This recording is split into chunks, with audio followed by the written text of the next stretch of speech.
Madame, Messieurs, bonjour. Vous avez bien fait de choisir CCTV pour vous informer. D'abord, ce matin, l'actualité, c'est l'entroi du président de la République, Félix-Antoine Tshisekedi, le chef de l'État qui prêtait serment un certain 24 janvier, justement 24 janvier 2022, 3 ans aux affaires. Quel bilan pour le président de la République, Félix-Antoine Tshisekedi? Un bilan certainement à mi-parcours. Hein. C'est vrai que l'heure du bilan viendra, mais il arrive à l'année qu'on appelle l'année préélectorale, parce qu'il ne lui reste qu'en réalité une année pour pouvoir prendre ce rendez-vous électoral.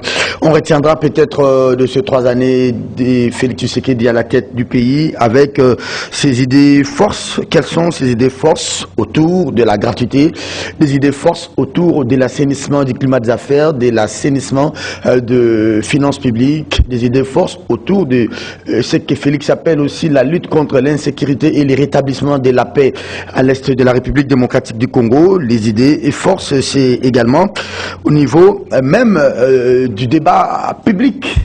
La liberté d'expression, la liberté de manifester, en ferant peut-être le bilan tout au long de cette émission, mais plusieurs projets, 100 jours, il a quand même lancé des projets, il a lancé les Gelou, tout comme aujourd'hui, un autre projet qui arrive, le développement à la base des 145 territoires.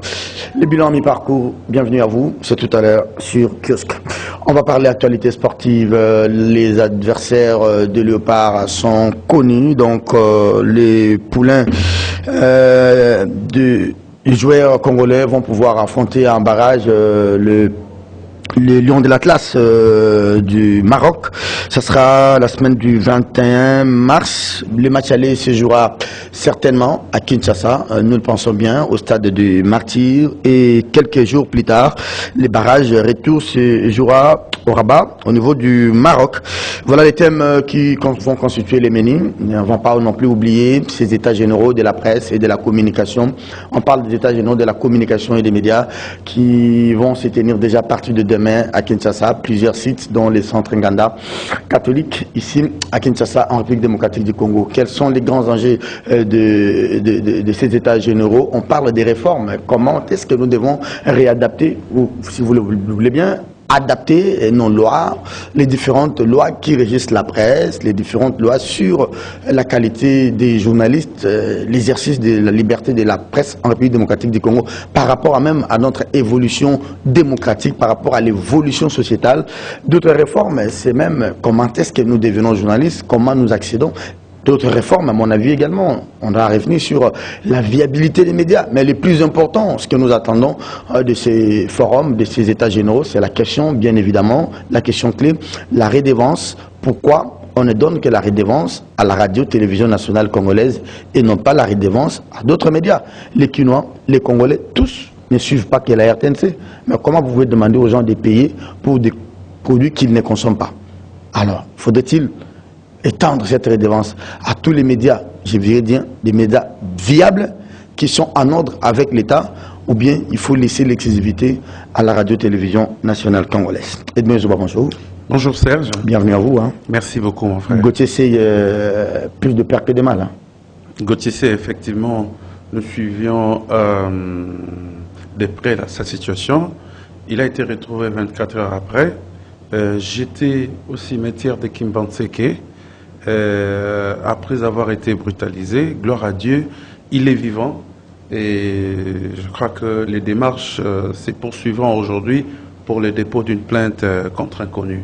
Mais notre ami, j'ai parlé encore avec lui hier, les menaces se poursuivent, en tout cas cette fois-ci par des agents voilés et non voilés, des l'INSS, de la Caisse nationale de sécurité sociale. Donc, on ne comprend pas pourquoi cet acharnement autour d'un journaliste qui fait son travail d'enquête et qui publie la méconduite d'un gestionnaire à la tête de la Caisse nationale de sécurité sociale. Mais parlons quand même de ces pratiques. Hein, C'est vrai qu'aujourd'hui, s'il y a des choses à reprocher à nos journalistes, parfois on fait bien, parfois on pense bien faire, mais on ne les fait pas assez bien.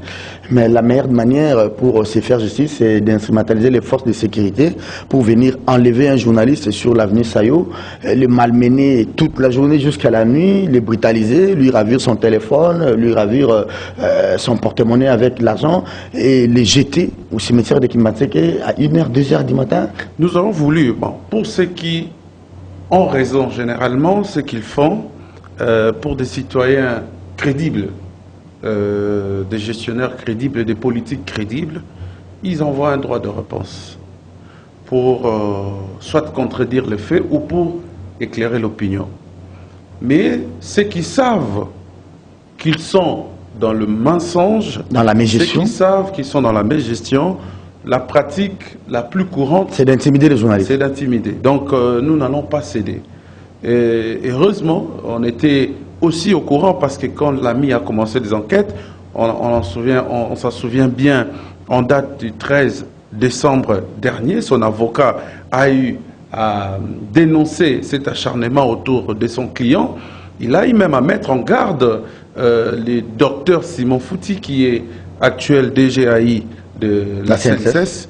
Donc, aujourd'hui, voir ces menaces être mises en exécution, c'est quand même écœurant. Mais heureusement, la balle a été reprise de notre côté. Nous allons déposer plainte et nous allons voir dans quelle mesure mettre fin à ces menaces contre les journalistes. Nous allons aussi saisir les instances de protection des droits des journalistes, des droits de la presse.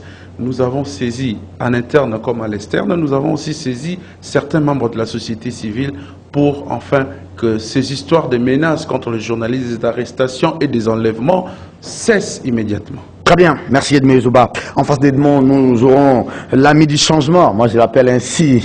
Il s'appelle Dienit Kanida. Dienit, bonjour. Bonjour Serge, bonjour Edmond. Merci bonjour, pour l'invitation et bonjour à tous ceux qui nous suivent. Les changements s'imposent justement. Ami du changement, hein. Richard Charcot, vous faites des clins d'œil chaque fois sur les réseaux sociaux. Le changement s'impose. Le changement ne se négocie pas dans notre contexte. Il faut imposer le changement. Très bien. Allez, ça tombe très mal, hein, pendant qu'on annonce la présence du président de la République, déjà de demain, si pas lui, son représentant, ou soit le Premier ministre, pour donner les go des assises sur les états généraux de la presse. C'est un des nôtres, pas de moindre, Gauthier Sey, patron d'Enetic, et à qui on a brandi un mandat de comparution, des mandats d'amener, un vrai info mandat, on ne sait pas, avec des agents en tenue de la police, certains en tenue civile, il monte à bord de ce véhicule, mais on ne l'amène pas devant son juge naturel, moins encore devant un OPJ, mais c'est pour les trimballer, les menacer, qu'on va les tuer, jusqu'à les jeter comme ça, lui ravir ses deux téléphones, son argent, son porte-monnaie, et on les jette comme ça. C'est peut-être pour les décourager. Hein. Oui, justement, c'est pour le décourager parce que quand vous dénoncez les méfaits dans la société, vous êtes mal vu. On dit vous cherchez des problèmes aux gens. Oui, vous cherchez les problèmes aux gens. Le président de la République, en début de son mandat, parlait de l'humanisation des forces de sécurité. Mais ça reste un grand défi. C'est vrai, vous pouvez peut-être disposer d'un vrai mandat d'amener, mais je doute pour le cas de Gauthier que ce soit un vrai mandat, parce que lorsqu'on a un vrai mandat, on prend la personne, on l'amène dans un bureau, on l'amène dans un tribunal, on l'amène au parquet, et il va comparaître, on va l'entendre. C'est ce qui se passe. Mais là, ça doit être un faux mandat. Et je crois que, malheureusement, je ne sais pas si Gauthier peut retracer facilement ses agents pour pouvoir les traduire en justice. J'ai parlé avec lui, aussitôt on a eu le temps de les retrouver parce que d'abord, la Jeep est restée sur l'avenue Sayo toute la nuit jusqu'au petit matin. J'ai dit à Gauthier, comment est-ce que ça s'est passé? Ils ont dit non, ils m'ont pris. Le temps que j'appelle mes avocats, ils ont refusé. Bon, j'ai dit, bon, écoutez, puisque je vis un agent de la police, en tenue de la police, j'ai dit, bon, je me sens en sécurité. Mais ils l'ont pris jusqu'à l'amener au niveau du bureau du colonel, le général Kassongo. Donc il s'est dit, bon, quand on m'amène devant les sièges de la police, là où il y a les véhicules, c'est officiel. Mais on ne lui dit pas de descendre. Il reste dans la voiture et après, le monsieur va remonter, on l'amène dans une autre direction. Ça se dit quand même qu'il y a des agents qui avaient mandat, ou soit des agents qualifiés, mais qu'on avait utilisés pour une fin inavouée. Ou soit encore, on l'a amené là-bas pour tromper la vigilance. Justement. Donc, pour faire croire que c'était officiel, donc il est allé parler avec soit le général ou quelqu'un de son bureau, voilà. Pour finalement qu'on l'amène devant un OPJ, alors que c'était juste pour tromper la vigilance et les détourner. Mais il y a des agents de l'ordre qui jouent à ces jeux vilains là. Donc, mais c'est clair qu'il y a des agents qui ont joué à ce jeu. Parce qu'on ne peut pas comprendre que quelqu'un qui est déjà arrivé, on se souvient de l'affaire Chebea. Oui. Donc, vous l'amenez comme ça dans un bureau officiel, encore que Chebea, ça s'est arrêté là. Enfin, ça a commencé là pour finir très mal. Heureusement pour Gauthier, Dieu merci, que ça a commencé dans les installations, même s'il n'est pas entré dans le bureau. Devant la police, oui. Devant la police, mais finalement, pour une destination inconnue, et finalement, il a été relâché. Dieu merci, il est en vie. Mais nous disons que c'est des actes à dénoncer comme nous faisons là, mais ça ne doit pas s'arrêter là pour les autorités qui nous suivent. Ils doivent comprendre que le journaliste, c'est quelqu'un qui travaille pour l'intérêt du public. Et surtout que pour le cas d'espèce, Gauthier a travaillé pour l'intérêt de la lutte contre la corruption, la lutte contre la gabegie financière. Donc c'est quelqu'un qui a contribué à la vision du président de la République pour ce cas précis. Merci. Donc il mérite un soutien des autorités et de pouvoir poursuivre ceux qui ont commis cet acte-là. Mais si tu permets, Serge, j'ai un petit biscuit. Oui. Vous savez que les médecins, nous avons beaucoup de médecins aujourd'hui. J'ai suivi le président de la République au dernier conseil des ministres. Il a parlé du recrutement des magistrats. Je salue parce qu'il y a un grand besoin, que ce soit à Kinshasa ou à l'intérieur du pays. Magistrats civils et militaires. Hein. Oui, mais c'est le même cas aussi pour les médecins. Parce que pour la plupart des cas, les centres de santé à Kinshasa, nos hôpitaux, il y a un manque criant de médecins. Mais regardez les médecins qui ont été recrutés à l'époque de Joseph Kabila, qui ont aujourd'hui 8 ans de service, sans la mécanisation. Sans la mécanisation. Ils ont des primes, c'est vrai. Cette prime-là, elle peut permettre de vivre. Mais une prime, ça peut s'arrêter à tout moment. C'est par le salaire qu'on reconnaît un agent, la mécanisation qu'on reconnaît un agent de l'État. Donc moi, je crois qu'il y a moyen que le ministre de la fonction publique, le vice-premier ministre, de pouvoir se pencher aussi sur cette question alors qu'il est en plein processus de mécanisation des agents de la fonction publique. Oui, mais il est temps vraiment qu'il puisse regarder avec un œil sévère cette situation. Mais souvent, cette situation-là, il faut commencer à l'intérieur du pays. Edmond, il faut commencer quelque part.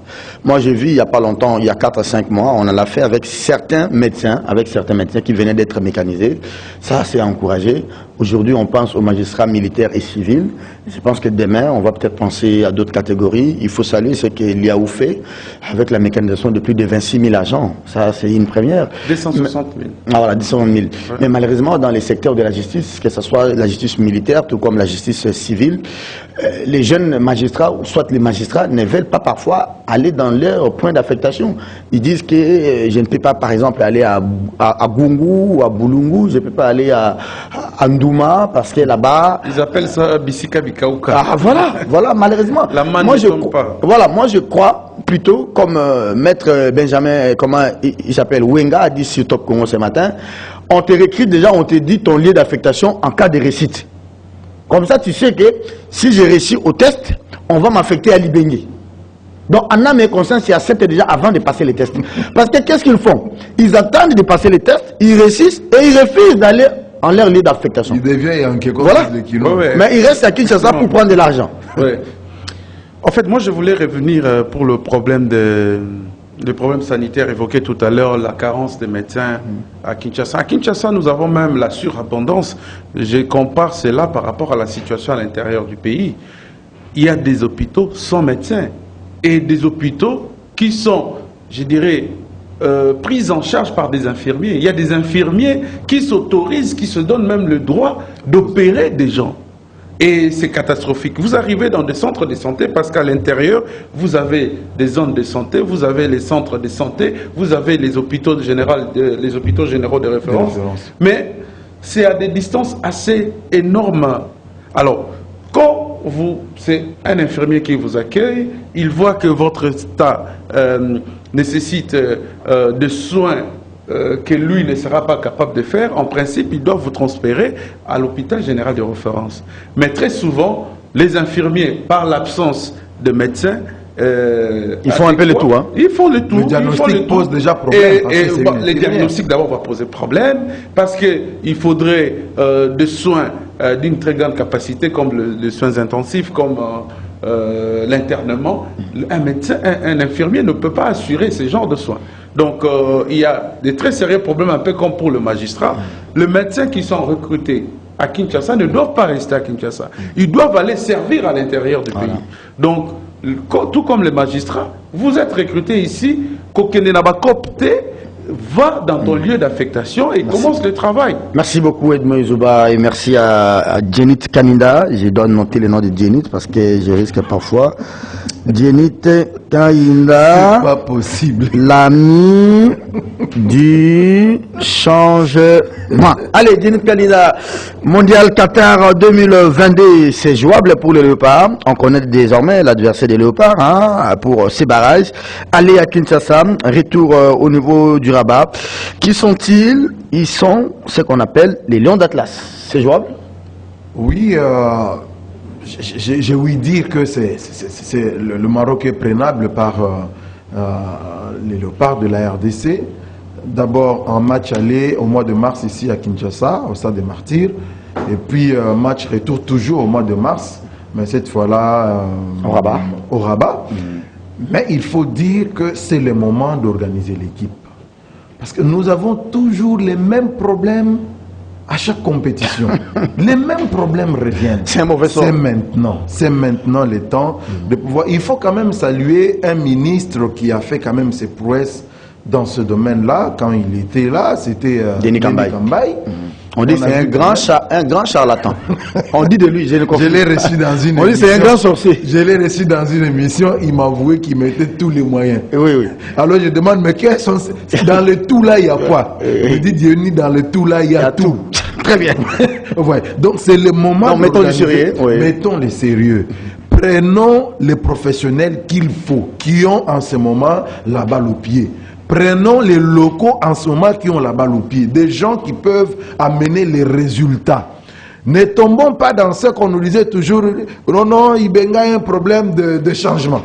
Mais est-ce que ce problème de changement-là, ça doit se remarquer sur le terrain? Coaching tardif? Coaching tardif, non. C'est maintenant qu'on doit préparer l'équipe. Au mois de mars déjà à Kinshasa, on n'a pas droit de perdre ce match-là. C'est maintenant déjà les préparatifs. C'est maintenant les Qatar ou rien. C'est maintenant ou rien. On dit RDC en route vers les Qatar. On a aimé ces beaux buts de Bakambu, Cédric. C'est déjà dans les visières des défenseurs marocains. Hein. Oui, bon, on aurait aimé que ça se réalise aussi pour nous. Surtout que nous aurons besoin de beaucoup de buts. Oui. Il faut pointer les joueurs qui seront capables, en tout cas, pas de faire... des galeries, mais de marquer directement le but. Mais j'apprécie quand même la stratégie appliquée par l'actuel sélectionneur, Hector Cooper, qui est celle de sélectionner zone par zone le joueur et de le faire entraîner afin d'aboutir à une sélection qui sera peut-être homogène. Donc, aujourd'hui, les entraînements, comme on appelle ça, les stages se trouvent au niveau du continent asiatique. Après l'Asie, je crois que ça sera le plus grand continent qui regorge beaucoup plus de joueurs, l'Europe. Et puis à la fin, je crois, vers fin février, il aboutira à un classement complet. Nous avons beaucoup de joueurs, mais souvent c'est les moyens qui posent problème pour le ramener soit sur le terrain ou pour négocier avec eux. Nous espérons que cette équipe de Maroc sera battue chez nous, comme chez eux. Nous allons faire match nul et nous allons passer à cette compétition. Il semble que, d'après l'histoire, nous avons arraché notre participation à la Coupe du Monde contre le Maroc. Donc, je crois que la même histoire va se répéter et nous allons nous retrouver au mondial avec les autres équipes africaines. Très bien. Il y a quelqu'un qui me disait que Serge, tant mieux qu'on s'arrête un peu au niveau du barrage que d'aller faire la figuration au mondial avec des scores fleuves. Non, non, la participation, la présence est très importante. Oui, oui, nous devons y être. Ça fait quand même la joie même que la RDC soit citée dans une compétition mondiale. Même si ça sera une humiliation. Il n'y a pas de problème, ça ne sera pas une humiliation. Déjà, le fait que vous participiez à cette compétition, c'est prestigieux. Bon, je peux même dire diplomatiquement, ça non, fait l'enjeu, c'est de participer. L'enjeu, c'est pas d'aller ramener les... Vous voyez, cette canne a manqué quand même à la RDC, hein, parce que, en tout cas, on n'a pas senti la canne. La RDC n'est pas là, mais quand vous regardez les génériques, vous allez voir l'équipe de la RDC avec nos joueurs en train de danser. Mesdames, Messieurs, on va prendre le vif de cette émission. C'était des biscuits pour parler sport, pour parler tout à l'heure là des états généraux de la presse. On y reviendra largement tout au long de la semaine pour parler des états généraux, les réformes qui sont annoncées, des réformes voulues. Certainement que les délégués vont pouvoir arriver à partir déjà d'aujourd'hui. Est-ce que vous avez des informations là-dessus? Au sujet de l'arrivée des délégués des provinces pour participer aux états généraux. Oui, j'ai appris que c'est soit 5 personnes par province qui vont représenter leur province. Et puis, Kinshasa prendra la part du lion comme d'habitude parce que c'est à qui nous on retrouve beaucoup de sièges de médias et des patrons de médias aussi. Donc voilà, et puis c'est quand même la capitale, c'est les autorités et puis des experts, en même temps des experts du côté du ministère de la Justice, du côté du ministère de l'Intérieur, et puis les experts, ceux qui ont eu à pratiquer, ceux qui sont encore enseignants à l'IFASIC comme à l'université de Kinshasa ou à l'UPEN. Donc ça va démarrer demain. Il semble que la présidence de la République, comme le président sera là, les ordres protocolaires doivent être des strictes applications. Donc on tiendra des rigueurs. Les invitations pourront peut-être être distribuées aujourd'hui pour fixer sur le grand rendez-vous. C'est historique en termes de... après les travaux de Lancélé, après les travaux de Centre Nganda, c'est historique parce que tous, nous disons réforme. Réforme sur quoi? Je m'avais vous énumérer quelques... sur le cadre légal, la loi de 96, par exemple, la loi qui parle de la modalité de la liberté d'expression. Il y a aussi les conditions d'accès à la profession. Qui est journaliste, qui ne le devient pas. Il ne suffit pas d'avoir un micro et une caméra. Après, tu vas t'imposer. Tu dis, Banan Kini, Banan Zabra, tu deviens journaliste. Comment on accède à la profession? Comment on peut se procurer la carte? Comment ne pas renforcer les conditions d'acquisition de la carte de presse? Mais aussi, il faut parler de la viabilité des médias. Hein. Oui, j'ai appris. La plus grande bataille pour nous était de maintenir l'UNPC parce que beaucoup pensaient que l'UNPC devrait disparaître pour être remplacé par un ordre qui serait géré par l'ANER, le ministère des Communications et Médias, le ministère de l'Intérieur. Non, pas du tout. Nos délégués qui ont participé aux travaux préparatoires, ils ont martelé là-dessus pour que l'UNPC reste. Alors, l'UNPC va rester, mais l'UNPC sera renforcé, notamment par le contrôle et la vérification de l'identité professionnelle, qui est donc l'obtention de la carte. On donne à n'importe qui maintenant. Et aussi la cotisation. On va aussi renforcer la direction des disciplines. Oui. Là, j'ai appris qu'on va intégrer les experts du ministère de la Justice pour qu'au cas échéant, si un dossier n'arrive pas à aboutir, ça puisse être transféré directement aux organes judiciaires appropriés. Donc, ce sont des réformes que nous attendons, mais tout ce que nous pouvons dire dans ces états généraux, c'est la bonne foi du gouvernement. Parce qu'il peut y avoir des réformes, mais si il n'y a pas l'application de toutes ces réformes-là, nos travaux... comment on appelle les états généraux seront voués à l'échec. Donc, la plus grande réforme et de toutes les réformes que nous attendons, c'est l'adaptation de la pratique professionnelle des journalistes et à la pratique démocratique que nous avons. Parce que nos textes sont restés depuis longtemps inadaptés. On a inventé ce qu'on appelle des moratoires, mais qui n'ont pas servi aux journalistes. Aujourd'hui, nous attendons la dépénalisation des délits de presse. C'est vrai, on ne va pas nous les offrir sur un plateau d'or. Ça a été notre demande, ça a été l'objet de plusieurs tables rondes de journalistes, de plusieurs ateliers. Et aujourd'hui, si le gouvernement est de bonne foi, on nous donne cela et nous serons aussi capables de nous comporter comme il se doit. Et comme on va renforcer la commission de formation, la commission de la carte et la commission de discipline, je pense qu'il y aura moins de dégâts que ce que nous constatons actuellement. Le vrai enjeu aussi, c'est des médias en ligne, le média numérique. Aujourd'hui, la loi de l'époque n'a pas tenu compte de ces évolutions. Mais nous appliquons une loi qui n'est pas la nôtre, parce qu'on vous parle de la loi sur la technologie et tout ça. Mais attends, mais la loi, la loi sur la télécommunication d'ailleurs. Oui. Et cette loi-là n'épingle pas le vrai enjeu actuellement, l'existence des médias en ligne. Donc nous devons en tenir compte, et surtout que la plupart de ces médias en ligne ne sont pas contrôlés. Les gens y inventent, tant que vous êtes sur YouTube, vous êtes sur www, soit vous êtes sur un autre... une autre plateforme, vous voulez dire? Une autre plateforme, Facebook, ainsi de suite. Donc, tout ça doit être contrôlé et surtout que ça vient des mains des professionnels des médias. Très bien. Tout le monde informe maintenant. Hein. On n'a pas besoin d'aller à l'IFASIC, on n'a pas besoin d'aller à l'IFASIC. Et Serge, pardon, si je peux compléter. Oui, je ne comprends pas. On parle des états généraux de communication et des médias. Alors, bon, l'aspect presse sera peut-être intégré, mais je ne comprends pas comment est-ce qu'on pouvait aller dans ces assises avec le CESAC qui est pourri, avec les leaders qui dirigent ils sont en cette institution. Ils ont fait deux mandats gratuitement depuis qu'ils sont là. Ça devait être parmi des exigences du ministre. Ne pas aller aux états généraux avec cette commission-là. Sinon, ça va encore...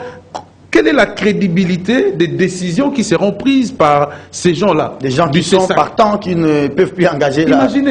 Imaginez, ils sont là, ils n'organisent rien, ils ne font rien. Et ce sont eux qui ont apporté la pourriture dans nos télévisions parce qu'ils ont une commission de monitoring qui ne fait pas son travail. Ils ne sanctionnent plus. Ils n'ont peut-être pas les mêmes moyens. C'est devenu des coopérants. Ils n'ont peut-être pas les moyens. Non, mais ils ont tous les moyens, ils sont payés régulièrement. Merci. Donc, comme ils savent qu'ils sont hors mandat et qu'ils ne peuvent rien revendiquer vis-à-vis des autorités, ils sont assis et ils ne font rien. Mais le ministre a fait encore recours à ces gens-là comme des experts. Ce sont eux qui sont allés organiser les travaux. Non, mais pas les travaux préparatoires. Apparemment, c'est comme s'ils savaient que c'est eux qui devaient avoir ces monopoles-là. Ils sont allés à Zongo là-bas, s'asseoir et tout ça, boutiquer. Il semble que ce sont des histoires de Zongo qu'on a apportées dans les travaux préparatoires pour que ça soit validé. Heureusement, il y avait la vigilance, mais nous devons les tenir à l'œil. Juste après les états généraux, nous devons voir toutes les instances là où il y a problème, à NEAP aussi. Très bien. À NEAP, le CESAC, on doit renouveler les animateurs. On parle que des autres, la CNCS ça ne marche pas, on dit qu'à la SONAS ça va, mais on dit dans telle entreprise RVA ça ne va pas. De moins en moins, on parle de nous-mêmes, hein, cher Djenit Kanida, les États généraux. Il faut profiter peut-être de la bonne volonté du président de la République, lui qui a été toujours aux côtés des médias, proche, un homme ouvert à la liberté d'expression, la démocratie, pour arracher un jour, peut-être pas la dépénalisation, mais quelque chose qui nous plane sur la tête comme l'épée de Damoclès. Quand vous dénoncez un gestionnaire, parce qu'il a détourné, comme les confrères le savent avec la CNCS, même si ce détournement est vrai ou il est faux, mais dès lors qu'il va porter plainte que c'est là, porte atteinte à sa dignité et à son honneur, on vous fout en prison. Mais est-ce que c'est de cette manière-là que nous allons encourager aujourd'hui le président de la République ou les institutions de la République à véritablement lutter contre la corruption? Dès lors que quand vous dénoncez, vous dites à la CNCS, voici les preuves de détournement ou de la mégestion. Même si c'est vrai ou c'est faux, mais la loi nous interdit de dire ça, de mettre ça sur la place publique parce que la personne indexée peut porter plainte et on vous fout en prison. Ce sont des choses à faire évoluer. Hein. Je vais commenter la dépénalisation des délits de presse, mais permettez-moi quand même de donner aussi mon point de vue par rapport à la tenue de ces assises. Moi, je crois qu'il y a déjà un problème. Je salue moi aussi, comme vous, la volonté du président de la République quant à la tenue. Il avait promis à Kasonga Chilunde de pouvoir d'amener le gouvernement à financer l'organisation de ces travaux, et il l'a fait, il a tenu parole. Merci donc au président de la République. Mais cela ne suffit pas. Moi, je reste quand même sur mes gardes en ce qui concerne les acteurs qui sont invités dans cette organisation. En tout cas, je reste très regardant, parce que quand je regarde de plus près, apparemment, il y a peut-être que 7 ou 8 personnes crédibles dans cette marmaille d'invités qui sont alignés là-bas pour nous représenter. Donc, aujourd'hui, la presse congolaise, elle est faite par Serge Kabongo, par Edmond Izuba, par Christian Bossembe, Israël Mutombo. C'est nous qui faisons la presse aujourd'hui. N'oublions pas les aînés, les autres, ceux qui ont tracé les chemins pour nous. Il y a des aînés qui, jusqu'à aujourd'hui, il y a quelqu'un comme Moïse Moussangana, j'étais en train de le lire ce matin. C'est un aîné très productif. Ceux-là, oui. Mais ces aînés qui ne sont plus sur le terrain, qui ne connaissent plus les réalités de terrain, Edmond Izuba est au Kasaï chaque semaine. Il connaît ce qu'il a vécu là-bas. En tant que journaliste et en tant que patron des médias. Il connaît des réalités. Toi, tu étais à Kisangani tout récemment. Tu étais avec des confrères là-bas. Tu connais les problèmes des journalistes là-bas. Mais il y a de nos aînés qui sont coupés de cette qui ne peuvent plus supporter le soleil, qui sont coupés des réalités de notre monde, qui ne connaissent pas ce que nous connaissons. Qu'est-ce qu'ils vont dire là-bas pour notre bonheur? Serge Kabongo, moi j'ai toujours... On risque de passer à côté. Hein? On risque de passer à côté. Oui. On risque de passer à côté par rapport aux problèmes des hommes des médias. Et aux attentes. Et aux attentes des hommes des médias. Parce que, je l'ai toujours dit, nous avons toujours eu, c'est vrai, des ministres de la communication et des médias porte-parole du gouvernement qui n'ont plus joué que le rôle de porte-parole du gouvernement que des ministres des médias pour regarder aux vrais problèmes des hommes des médias et des maisons de presse.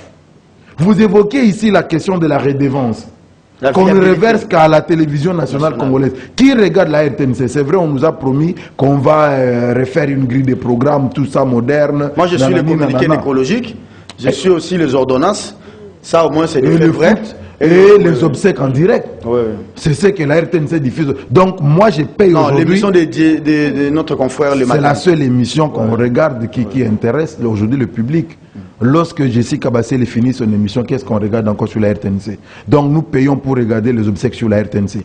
Donc, je crains que nous puissions passer à côté de la plaque pour toucher les vrais problèmes des journalistes. Est-ce que le journaliste congolais, il est payé vraiment comme un journaliste, comme un modèle de société? Mais entre nous, soit dit aussi, vous ne pouvez pas, ça c'est aussi discriminatoire, des médias qui sont dans des containers, qui sont sous les arbres, mais vous avez des médias comme CCTV, comme le média de Christian Bossembe, qui ont des agents, vous-même vous engagez les agents, vous payez des taxes, vous payez des impôts, mais quand il faut aller prendre la publicité, mais on ne vous traite pas de la même manière qu'on traite les médias qui sont sous les arbres, qui sont dans des conteneurs. Est-ce que Serge Kabongo, vous savez déjà que, en parlant de cette situation du traitement des maisons de presse, moi je ne comprends pas pourquoi à la RTNC la publicité doit être plus chère. Non, pas d'abord la publicité, d'abord le reportage seulement.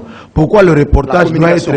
La communication doit être... Voilà, merci. La communication doit coûter très cher à la RTNC que dans nos médias privés. Pourquoi? Au nom de quoi? Allez, le reportage à la RTNC Serge Kabongo, c'est $312. Non, il ne faut pas exposer le confrère. Il faut pas exposer le confrère. Non. Serge, ça c'est des questions très sérieuses. Alors, on en parle là. C'est des questions très sérieuses. Alors que quand vous venez à CCTV, si vous demandez $312 à un ministre pour un reportage, ça c'est la publicité. il va vous dire, non, mais comment vous demandez beaucoup comme ça? Pourquoi CCTV qui est prise en charge par des journalistes eux-mêmes qui doivent produire, financer le fonctionnement, doit prendre moins d'argent dans la communication que la RTNC pour laquelle nous payons des redevances. Et dont les agents sont considérés comme les agents de l'État. Ils sont pris en charge par l'État. Par l'État. Merci beaucoup. Alors, les États généraux, ça ne sera pas possible qu'on en parle au bout de 25 minutes ou au bout de 10 minutes. Vivement, on a besoin d'un focus, on a besoin d'un grand plateau pour n'avoir qu'un seul grand thème, parce qu'il y a beaucoup de choses sur lesquelles nous devons revenir. Les conditions d'accès, on a parlé de la viabilité économique des médias, les problèmes des loyers, les médias, les problèmes des journalistes, les problèmes des taxes et les problèmes aussi de la redevance, beaucoup de choses. Et il faut nettoyer les écuries, franchement. Il faut faire partir les moutons rouges, les moutons noirs, les moutons jaunes. Ils n'ont pas leur place dans cette profession. Ils échouent dans leur profession respective. Ils viennent pour jeter de l'opprobre et ce sont eux qui veulent prendre le dessus dans notre profession. C'est bien grave. L'entroi du Félix Tshisekedi, président de la République à la tête du pays, il prêtait serment le 21 mars. Moi, tout à l'heure, j'ai énuméré quand même des idées forces de ceux qui auront été ces 3 années à la tête du pays. J'ai parlé de la gratuité. Il a voulu matérialiser cela, même si ça ne vient pas de lui. C'est constitutionnel, mais il y a une chose vraie, c'est qu'on peut avoir des obligations constitutionnelles, mais il faut avoir de la volonté pour les matérialiser. Il y a aussi des idées forces sur l'assainissement des finances publiques, la lutte contre la corruption. Mais il a aussi lancé plusieurs projets, les Gelou, 100 jours. Vous pouvez revenir sur un ou des grandes idées forces de Félix. Oui, moi je note d'abord la volonté politique. Oui. La capacité à pouvoir s'en sortir dans un contexte de lutte et de combats internes. C'est ce qu'il a caractérisé durant ces 3 premières années. Vous notez que de 2019 à 2021, il est dans un contexte de coalition chaotique cash-FCC qui ne lui a pas permis de pouvoir déployer son programme, l'implémenter suffisamment à cause des guerres internes, des gens, des caciques de l'ancien pouvoir qui donnaient des mots d'ordre à des ministres qui faisaient partie du gouvernement, à des responsables des institutions. Il fallait bloquer et on lui donnait même 1 année à la tête du pays, ce qui a occasionné que certains de ses proches et certains de ses alliés puissent en mettre plein les poches parce qu'on lui donnait juste 1 année, on disait qu'il ne ferait pas plus d'1 année à la tête du pays. Mais bon, finalement, l'homme s'en sort face à toutes ces guéguerres internes. Il met fin à la coalition, à la manière dont on sait, et finalement, il se donne un nouveau gouvernement. Et depuis l'avènement de ce gouvernement-là, on sent qu'il met en place de nouveaux programmes parce que le programme de 100 jours a connu de sérieux problèmes avec son allié Vital Kamerhe. Et finalement, il met en place d'autres programmes pour pouvoir rencontrer les vrais besoins sociaux de la population. Mais encore une fois, ce programme-là piétine quand même, piétine. C'est quelqu'un de qui on attendait beaucoup en tant que président de la République, venu d'une opposition qui a lutté pendant 37 ans, dont le père était un opposant farouche à d'abord Mobutu, à Mzee Laurent Désiré Kabila, à Joseph Kabila, et finalement le parti est au pouvoir. Donc la population avait beaucoup d'attentes sur le plan social et économique, mais malheureusement sur le plan social, il va être buté au problème des moyens dans les 2 premières années, le problème des moyens parce que les finances étaient bloquées par la plupart de ceux avec qui il était en coalition. Il y a eu des exonérations illicites. Aujourd'hui encore, je suivais sur la RFI, on dénonçait encore l'impact de ces exonérations-là illicites qu'on avait accordées à beaucoup de proches de l'ancien président de la République et que ça a eu un impact sur l'action sociale. Mais aujourd'hui, je crois que le président de la République n'a plus d'excuses. Il n'a plus d'excuses parce qu'il n'est plus en coalition avec l'ancien président. Officiellement, il n'est plus en coalition, un gouvernement de coalition. Donc aujourd'hui, il a des mains libres pour pouvoir agir. C'est pourquoi je disais que maintenant, le changement s'impose. Parce qu'il ne doit pas continuer quand même à faire passer le temps avec des gens qui montrent leurs limites dans l'action, les membres du gouvernement qui montrent leurs limites dans l'action, mais ils continuent à les garder. Lorsque vous savez qu'aujourd'hui, il y a par exemple une grève dans le secteur de l'enseignement supérieur. Mais c'est à cause du manque de sagesse et de maturité d'un membre de son gouvernement. On en parle de moins en moins. Vous voyez, on il n'y a pas eu rentrée académique. Il n'y a pas eu rentrée académique. Il y a eu rentrée politique, mais pas rentrée effective. Pas rentrée effective, parce que justement, il y a un ministre qui n'est pas capable de dialoguer avec le corps professoral. Il n'en a pas il n'a pas des épaules pour ça. Donc, le président de la République, je crois que c'est au fait ça le grand souci qui a fait que la population ne puisse pas vivre le social comme tant attendu. Il est trop large avec les anciens dignitaires, trop large avec ceux gens qui détiennent des capitaux de la République. Il y a des personnes qui sont plus riches que la République aujourd'hui et qui continuent à détenir ces capitaux-là. Et le président toujours large avec eux. Il a maintenant le soutien de Lambert Mende qui va le soutenir pour le deuxième mandat. Idmo Izouba, là où je trouve que le président a quand même marqué des points, c'est sur les places de la liberté d'expression, la liberté d'opinion. Il a des points à marquer. Hein. C'est vrai qu'il ne faut pas donner la liberté pour que ça devienne ce que nous décrions le libertinage, mais il faut encadrer aussi cette liberté. Mais parmi les idées forces, on va parler de la lutte contre la corruption. Est-ce que 3 ans après, on n'a pas que vécu des libertés provisoires et des libertés provisoires? C'est là où moi je voulais en venir pour dire que le président risque de tomber dans le même coup que des graves condamnations, mais avec des libertés provisoires. Oui, je parlais de l'impunité. Voilà. Dionys l'a dit, qu'il est trop large vis-à-vis des détourneurs de deniers publics. Il est trop large en pardon, il pardonne et puis il oublie facilement. Aujourd'hui, moi je peux dire, pour de grands projets que le président lui-même aille à lancer, d'abord pour la plupart de ces grands projets, c'est des projets présidentiels. Oui. Nous avons vécu avec le projet 100 jours. Aujourd'hui, vous avez les projets de lutte contre la pauvreté et les inégalités sociales. Vous avez Tchilégelou. Donc, ce sont des projets promoteurs. Les 145 ce sont des projets prometteurs qui aujourd'hui, si ces projets aboutissaient, il peut y avoir quelque chose de bien et quelque chose de bon. Mais le président, apparemment, il est dans ces jeux de ses erreurs. Il commence un projet. Et quand les gens crient sous le toit, il les retire rapidement. Et je ne comprends pas. Moi, j'ai dit, 100 jours, c'est un bon projet. Mais il y avait une dose exagérée de la démagogie, voilà. Faire croire aux gens que nous aurons tous ces chantiers finis dans 100 jours. Non. En principe, quand on réalisait, on visualisait cette feuille de route, aucun projet ne pourrait se terminer dans les 100 jours. Même au bout de 2-3 ans. Hein. Effectivement, même au bout d'une année, ainsi de suite. Mais vous avez vu les bons projets que le chef de l'État avait sur la construction de maisons préfabriquées de militaires. Et aujourd'hui, nous commençons même à admirer, à publier dans les réseaux sociaux les maisons préfabriquées des militaires de l'autre côté. Mais c'est un projet qui était pratiquement pris à partir de la RDC pour être placé là-bas en Zambie et à Tanzanie. Donc, le président fait ses jets de ses erreurs et ça ne lui est pas profitable. Merci. Aujourd'hui, si nous avons le peu de réalisations comme les sauts des moutons et tout ça, c'est grâce à ces projets de 100 jours. Et ce qu'il faut décrier maintenant, les gens sont en train de crier au détournement. Pour un projet de 36 mois exécuté à peine 7 mois, les gens estiment qu'il y a des détournements.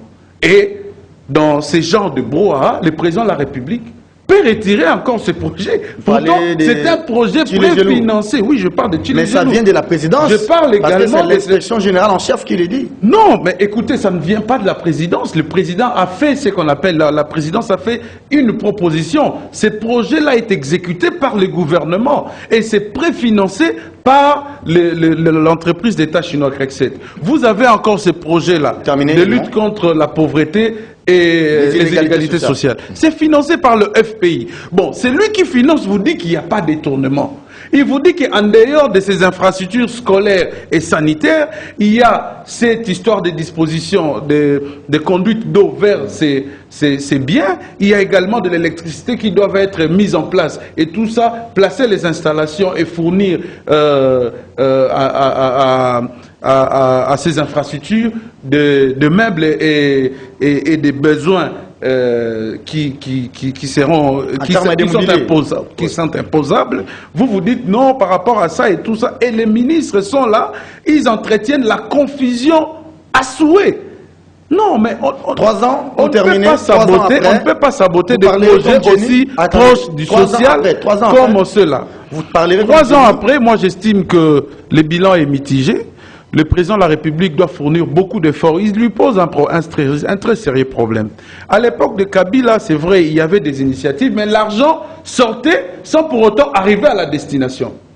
L'argent disparaissait en cours de route. Mais aujourd'hui, vous avez quand même un président qui sait ramener l'argent à la destination. Mais il se pose un problème d'exécution, un problème de suivi.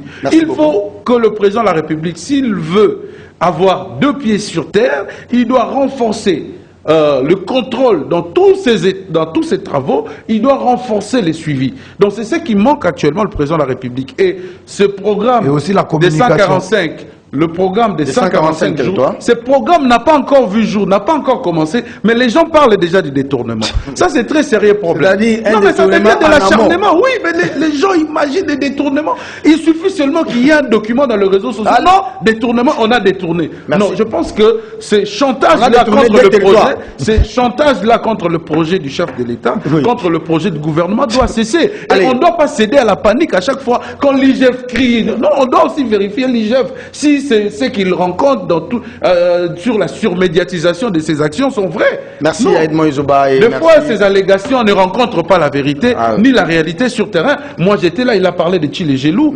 Aujourd'hui, on est en train d'asphalter des routes, ainsi de suite. Mais lui, il dit qu'il n'y a pas de travaux. Et il le confirme à Jeune Afrique. Les gens le publient. Et les prend au sérieux. L'émission est terminée. Nous devons cesser ce genre de comportement. L'émission est terminée.